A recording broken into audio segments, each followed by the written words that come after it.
الوفا news, رہیں خبروں سے باخبر۔ ناگن چورنگی کے قریب گرین لائن بس کو حادثہ۔ سرجانی ٹاؤن سے نمائش کی طرف جانے والی green line bus footpath پر چڑھ گئی۔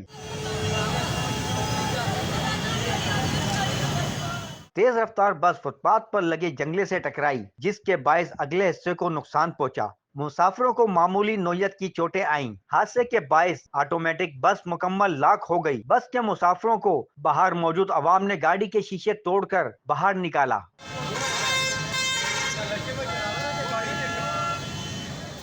حادثہ کسی فنی خرابی کے باعث پیش آیا، وجہ کچھ اور ہے، جانچ کی جا رہی ہے۔ حادثے میں گرین بس کا اگلا حصہ مکمل تباہ ہو گیا، جبکہ متعدد مسافروں کو بھی بس کی کھڑکیوں سے باہر نکالا گیا۔ حادثے کے بعد ٹریفک کی روانی کچھ دیر کے لیے متاثر بھی ہوئی۔ ذرائع کا کہنا ہے کہ گرین لائن کے ٹریک پر خانہ بدوش بچہ آ گیا تھا۔ گرین لائن بس بچے کو بچاتے ہوئے جنگلہ توڑ کر فٹ پاتھ پر آ گئی۔ اس حوالے سے گرین لائن کے آپریشن مینیجر کا کہنا ہے کہ حادثے کی تحقیقات کر رہے ہیں۔ مسافر محفوظ ہیں، ڈرائیور کو شیشے سے ٹکرانے کی وجہ سے گہری چوٹیں لگی ہیں۔ آپریشن مینیجر کا مزید کہنا تھا کہ ٹریک کو کلیئر کر کے سروس بحال کر دی گئی ہے۔ شہری انتظامیہ سے کئی مرتبہ غیر قانونی آبادیوں کو ٹریک سے دور کرنے کی اپیل کی گئی ہے۔ آپریشن مینیجر کا کہنا تھا کہ پہلے بھی بچوں کی آمد کی وجہ سے بس کو ایمرجنسی بریک لگانی پڑی۔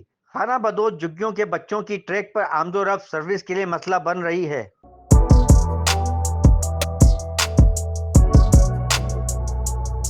اس پر لائک اور سبسکرائب تو بنتا ہے۔ Thank you.